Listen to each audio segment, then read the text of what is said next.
नमस्कार, हरियाणा न्यूज देख रहे हैं आप और मैं हूं आपके साथ हितेंद्र। आपका स्वागत है हमारे खास कार्यक्रम हरियाणा डायरी में। इस कार्यक्रम का एक ही उद्देश्य है कि आप तक हरियाणा के हर उस विकास की जानकारी पहुंच पाए जो मुख्यमंत्री मनोहर लाल के नेतृत्व में लगातार किया जा रहा है। तो बने रहिए हमारे साथ और देखते रहिए हमारा खास कार्यक्रम हरियाणा डायरी।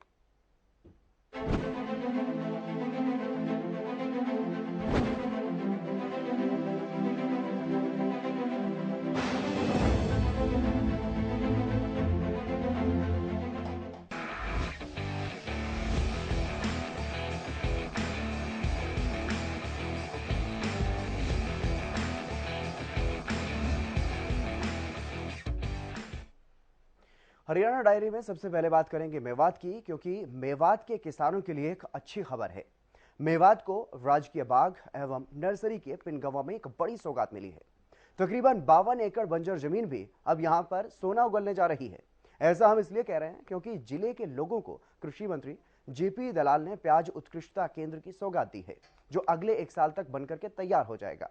और उसका यहाँ के लोगों को क्या कुछ फायदा होगा, उसके बारे में भी आपको बताएंगे। कृषि एवं किसान कल्याण मंत्री जेपी दलाल ने पत्रकारों से बातचीत के दौरान ये कहा कि मछली पालन में भी हरियाणा अव्वल है, लेकिन झींगा मछली का उत्पादन यहाँ पर नहीं हो पा रहा है। अगर किसान झींगा पालना चाहते हैं, झींगा पालन को बढ़ावा देना चाहते हैं, तो विभाग सब्सिडी देने के लिए हर संभव मदद करेगा। इसके अलावा उन्होंने ये भी कहा कि 2 महीने के अंदर अंदर जिले की जितनी भी मार्केटिंग बोर्ड की सड़कें टूटी हुई हैं वो चकाचक हो जाएंगी। और ज्यादा जानकारी के लिए एक रिपोर्ट आप देखिए।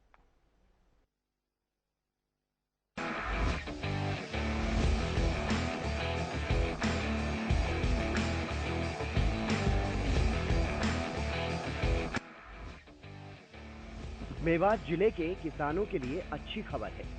राजकीय बाग एवं नर्सरी के पिनगवा की तकरीबन 52 एकड़ बंजर भूमि अब सोना उगलने जा रही है। जिले के लोगों को कृषि मंत्री जेपी दलाल ने प्याज उत्कृष्टता केंद्र की सौगात दी। राजकीय बाग एवं नर्सरी पिनगवा की 40 एकड़ भूमि में प्याज का उत्कृष्टता केंद्र अगले 1 साल तक बनकर तैयार हो जाएगा। किसानों को इस प्याज उत्कृष्टता केंद्र से बाजार कीमत से आधे भाव में प्याज का बीज मिलेगा। खरीफ प्याज की बिजाई के लिए अब किसानों को दूर दराज इलाकों में नहीं जाना पड़ेगा। इस उत्कृष्टता केंद्र के शुरू होने के बाद किसानों को समय व धन की बचत होगी। उत्कृष्टता केंद्र पर तकरीबन 10 करोड़ की लागत आएगी।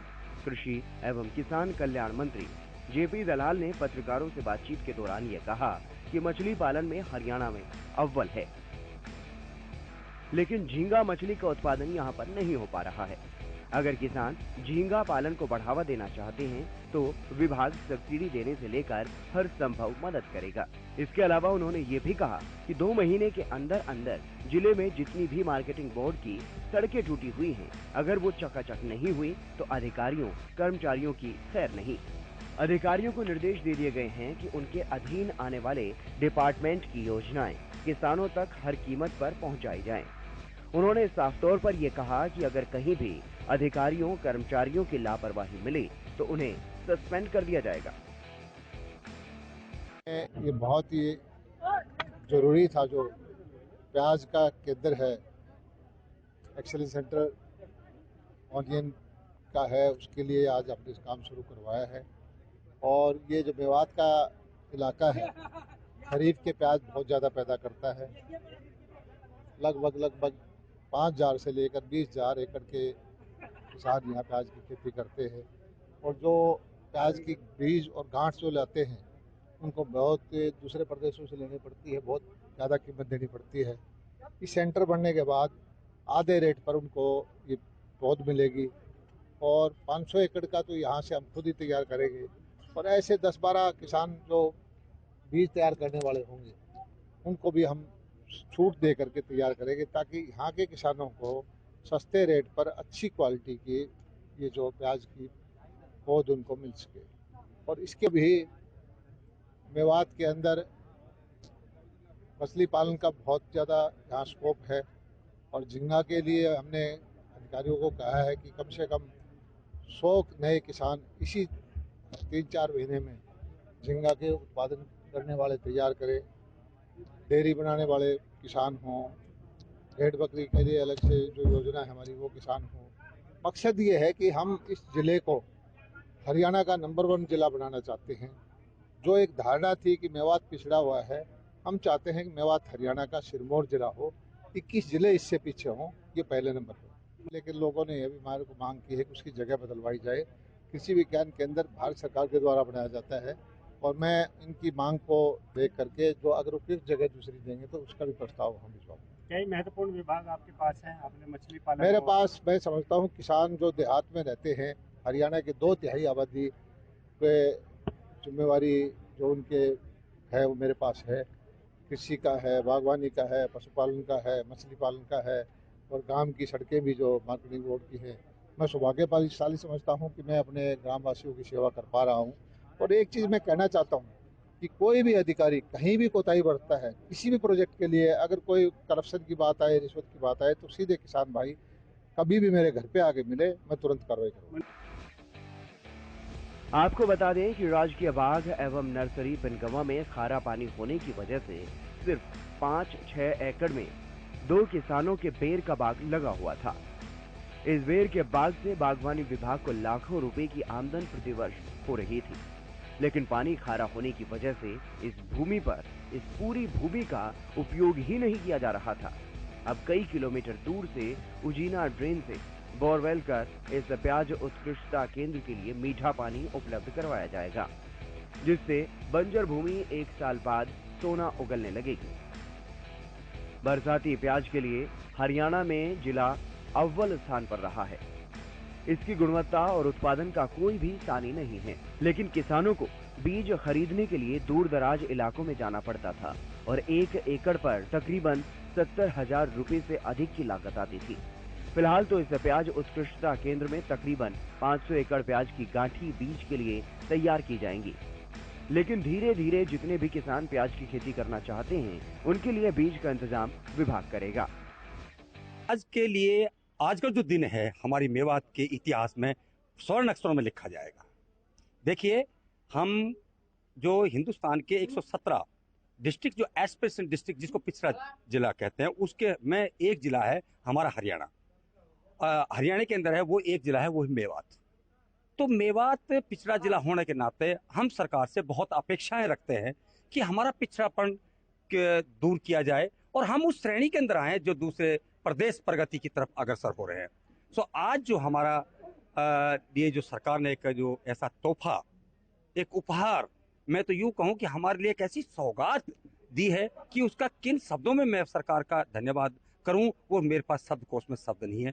मैं तहे दिल से, मैं पूरी अपनी मेवात की आवाम की तरफ से पूरी सरकार का मैं धन्यवाद देना चाहूंगा कि ऐसी सौगात जो हमारी नीडी, जो हमारी जरूरत थी, क्योंकि हम प्याज के उत्पादक हैं। देखिए, हमारा मेवात क्षेत्र इतना बड़ा क्षेत्र है और इसमें मात्र 40% ही पानी है।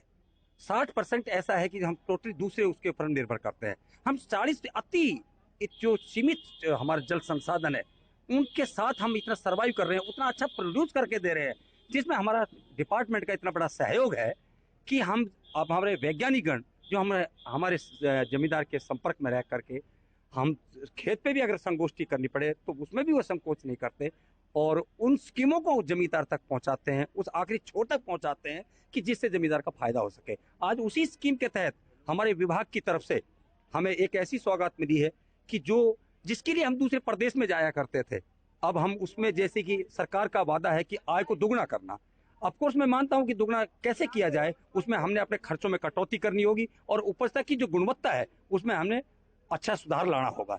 तो सरकार ने जो हमें सौगात दी है, मैं आपको आज के चैनल के माध्यम से मैं आपको आश्वस्त करना चाहूंगा कि सरकार के द्वारा चलाई गई स्कीम, सरकार के द्वारा दी गई सौगात, इसका हम सदुपयोग करेंगे और इसका बिल्कुल अपना भरपूर इससे ज्ञान भी लेंगे और अपना ज्ञान को अपने खेतों में भी विस्तार करेंगे और अपने आय को, आमदनी को आगे बढ़ाने का कार्य बिल्कुल संपूर्ण करेंगे।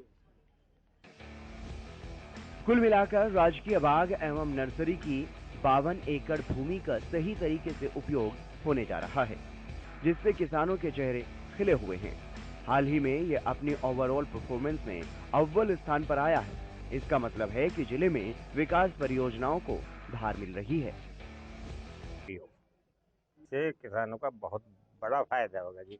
जो हम गंठी बीज गुजरात से तलाजा से लाते थे, आज हमारे घर पे मिलेगा और आधी कीमत में मिलेगा। और हम कई रिस्क से बचेंगे। जैसे वहाँ से गाड़ी 60,000 70,000 में गाड़ी आती थी, वो पता नहीं आए ना आए कि रास्ते में क्या हो गया ना। आज सब रिस्क से हम बच गए हैं और हमारे घर पे बीज मिलेगा हमें।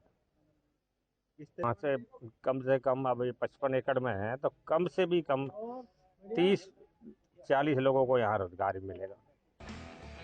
एक साल बाद इस एक्सीलेंस सेंटर में न केवल प्याज की गांठी का बीज किसानों को मिलेगा, बल्कि दवाइयों तथा बीमारियों से बचाव के बारे में भी किसानों को ट्रेन किया जाएगा। मौजूदा सरकार किसानों की हितैषी है और किसानों के हित के लिए बड़े और कड़े फैसले लिए जा रहे हैं। मनोहर सरकार प्रदेश के विकास के लिए पूरी तरह से कृत संकल्प है।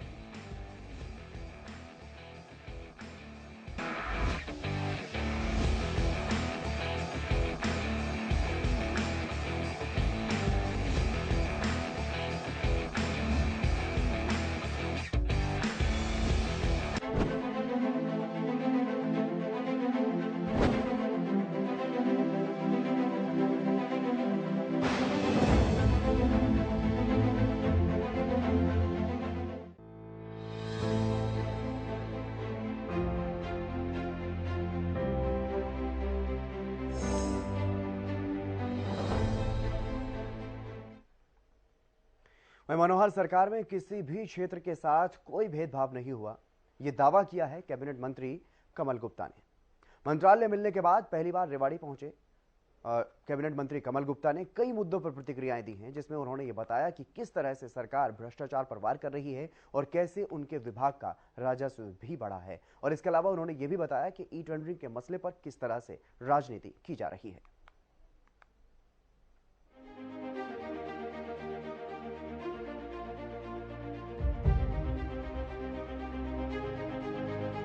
किसी भी क्षेत्र की अनदेखी मनोहर सरकार में नहीं हो रही है और न ही कोई भेदभाव हो रहा है। सीएम मनोहर लाल की तारीफ करते हुए ये दावा किया है कैबिनेट मंत्री कमल गुप्ता ने।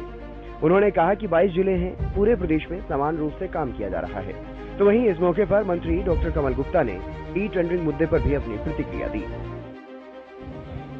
भारतीय जनता पार्टी की एक ऐसी सरकार है जिसमें भेदभाव नहीं है। रेवाड़ी नगर परिषद की नहीं, भेदभाव नहीं है। हमारे मुख्यमंत्री जी जब आए 2014 में तो पहले 2 महीनों में उन्होंने 22 के 22 जिले किए और उसके बाद 2 साल में उन्होंने 90 के 90 विधानसभा को संघ से है ना विभाग प्रचारक रहते हैं, जिला प्रचारक हमारे यहाँ एक प्रवास करते हैं। प्रवास में एक तरीका होता है कि इस हफ्ते में ये काम करूँगा और करूँगा तो जो मेरे नीचे जितने एरिया हैं 22 जिले हैं तो 22 के 22 जिलों में मैं ये माननीय अमित शाह जी भी जब उन्होंने पूरे भारत का प्रवास किया तो हरियाणा में 3 दिन लगाए गए और 3 दिन ये नहीं कि किसी रैली में आए या कोई काम से आए, उसको प्रवास नहीं कहते।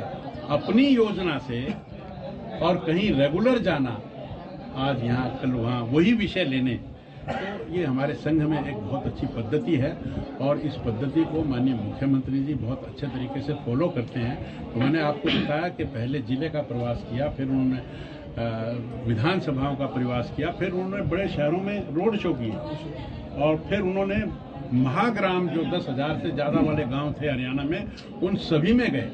तो जो आपने दक्षिण का जो भेदभाव का आपने जो आरोप लगाया, मैं इससे सहमत नहीं। सर आपने कहा कि लोग सहमत नहीं होते तो सरकार फैसले वापस भी लेती है, क्या सरपंच से उम्मीद करें कुछ सर? हाँ नहीं, तो जब लोगों का देखिए, आप समझिए हमने ई टेंडरिंग की बात की है, क्या गलत है इसमें जी बताइए आपने?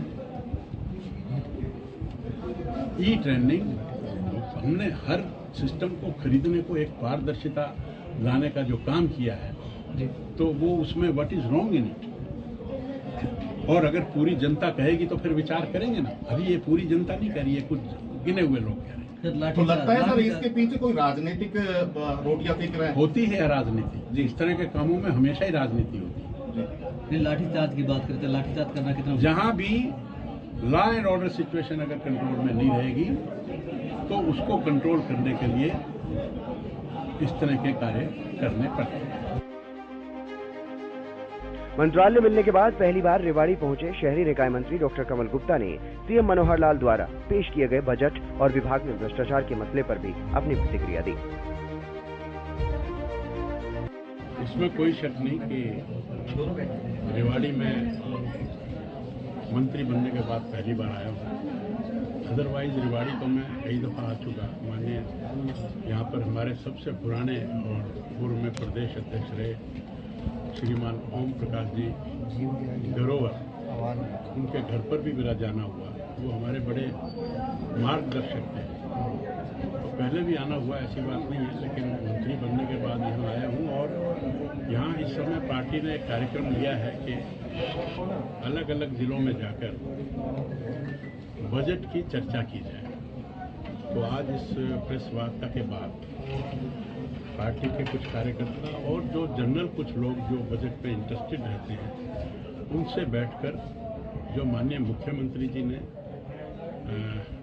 अपना शायद तीसरा या चौथा जो बजट पेश किया है और बड़ा अच्छा बजट है, इस बजट के बारे में चर्चा करने के उद्देश्य से मैं यहाँ रेवाड़ी नगर परिषद की चर्चाएं तो आप तक पहुँचती होगी, और ये भी सच है कि कोई अच्छी चर्चाएं नहीं पहुँचती होगी। तो नगर परिषद के अंदर एक भ्रष्टाचार का जो मुद्दा है उसको कम करने को लेकर, फिल्टर करने को लेकर लंबा समय आपको भी हो गया। आपका प्रश्न ठीक है और मैं आपकी बात स्वीकार भी करता हूँ, लेकिन स्वीकार के साथ साथ हमने जहाँ जहाँ हमें पता लगा वहाँ हमने एक्शन भी तुरंत किया। किसी को सस्पेंड करने का काम है, किसी को पनिशमेंट देने का काम है या ट्रांसफर का काम है। तो हमने जो लगातार जैसे जैसे हमें कोई सूचना मिलती है तो उस सूचना के हिसाब से और उसके कार्य के हिसाब से हमने एक्शन भी तुरंत लेने का प्रयास किया। साहब, आज बजट का मकसद क्या है, क्या बताना चाहते हैं लोगों को? आखिर क्या बात नहीं बता पाए जो आज बताना चाहते हैं? नहीं, बजट तो चर्चा का तो मतलब ये है कि जो ये बजट एस्टीमेट माननीय मुख्यमंत्री जी ने जो पेश किए हैं 1,87,000 करोड़ का जो बजट है, और इसमें किस तरह से रेवेन्यू डेफिसिट है उसको कम किया है, इसमें किस तरह से हमने कैपिटल एक्सपेंडिचर को इंक्रीज किया है, किस तरह से हमने जो डेट्स हैं हमारे, वो जो एक पर्टिकुलर लिमिट होती है 35% की, उसको हमने 25% तक रखा है। किस तरह से फिस्कल डेफिसिट है कि वो जैसे 3.5% से ज़्यादा नहीं होना चाहिए, हमने उसको भी 3% से भी कम रखा है। इसके अलावा कैबिनेट मंत्री डॉक्टर कमल गुप्ता ने बताया कि हमारे आने से पहले प्रदेश में महज 24 लाख प्रॉपर्टी रजिस्टर्ड थी और 3 लाख लोग ही टैक्स भरते थे, जिससे निकाय के खजाने में महज 75 लाख रुपए आते थे। हमने आने के बाद अब तक 42,75,000 प्रॉपर्टी आईडी रजिस्टर की हैं, जिससे करीब 500 करोड़ रुपए का टैक्स आने लगा है। कोई भी चीज एब्सोल्यूट टर्म्स में नहीं होती है, रिलेटिव टर्म्स में होती है। 2014 से पहले क्या था और 2014 के बाद हमने क्या किया, रिलेटिविटी ये होती है, ठीक है ना। हम ये नहीं दावा करते कि हमने 100% करेक्ट किया है। हमने, मैं अभी आपको कहता हूँ, प्रॉपर्टी आईडी है, हाहाकार मचा हुआ है पूरे प्रदेश में, लेकिन प्रॉपर्टी आईडी कितना बड़ा काम है। देश के यशस्वी प्रधानमंत्री ने नोटबंदी का काम किया। वेनेजुएला में जब ये नोटबंदी लगी तो वो 2 दिन में उनको बंद करनी पड़ी। जीएसटी का काम किया। ये जो बड़े बड़े काम हैं, इनको लेने का साहस भी केवल भारतीय जनता पार्टी में है। प्रॉपर्टी आईडी का काम पूरे देश में अगर कोई भी प्रांत जिसने पहला किया है वो हमारे प्रदेश ने किया है। मैं आपको आंकड़ा देता हूं, 2003 से लेकर 2013 तक का डिमांड प्रॉपर्टीज जो थी वो लगभग 24 लाख थी पर ईयर की, और 24 लाख से जो हम टैक्स इकट्ठा करते थे उसमें 3 लाख परिवार टैक्स देते थे, और 3 लाख परिवार टैक्स देते थे तो एवरेज जो है वो 75 करोड़ रुपया सालाना कलेक्ट होता था। लेकिन 2013 से और 2022 तक के जो एरिया में, वो भी मैंने आंकड़ा निकलवाया है, हमारी डिमांड प्रॉपर्टी हो गई 30 लाख। 7 लाख लोग टैक्स देते हैं और हमारी जो कलेक्शन है वो 425 करोड़ रुपए होती है। और अब हमारी जो प्रॉपर्टी है वो स्वेल करके 42,75,000 हो गई है। अब ये मैं मान रहा हूं कि इसमें गलतियां हैं, कंपनी भी ठीक नहीं थी, कुछ हमारे कर्मचारी, कुछ जनता, सभी का कोऑपरेशन नहीं था। कोई भी अच्छी चीज़ ऑनलाइन जो चीज़ आती है उसमें, जैसे डिपो होल्डर्स का हमने ऑनलाइन किया, तो उसमें डिपो होल्डर्स ने शुरू में हमको कोऑपरेट नहीं किया।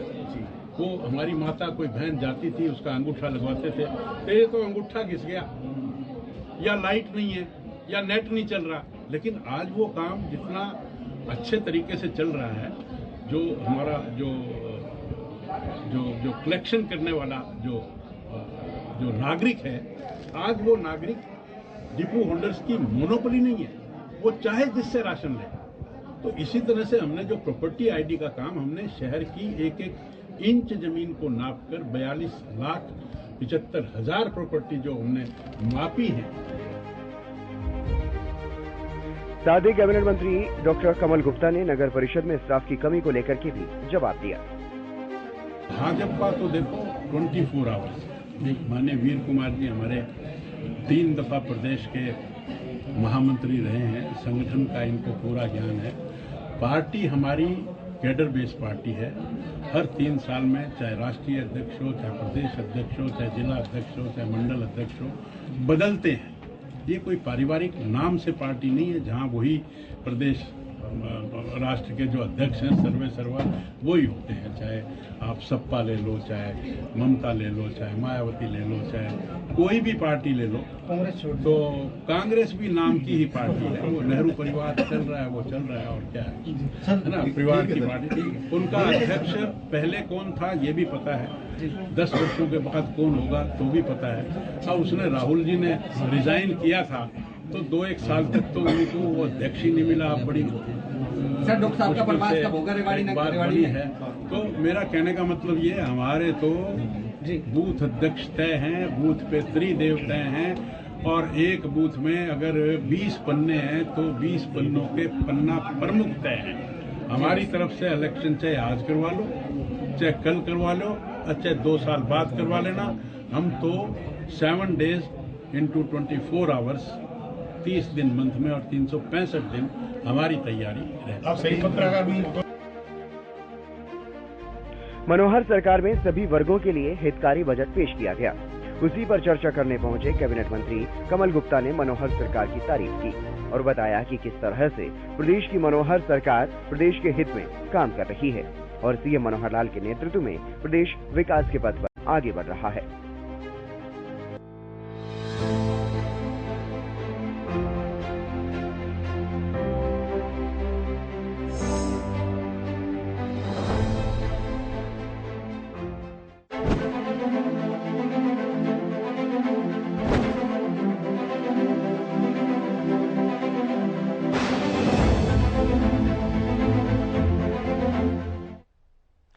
मुख्यमंत्री मनोहर लाल के कुशल नेतृत्व में हरियाणा प्रदेश लगातार विकास की ओर अग्रसर है और ऐसे में हरियाणा का हर वर्ग सरकार के कार्यों से काफी संतुष्ट भी नजर आ रहा है, क्योंकि हरियाणा सरकार का एक ही मकसद है कि प्रदेश के अंतिम व्यक्ति तक विकास पहुंचे।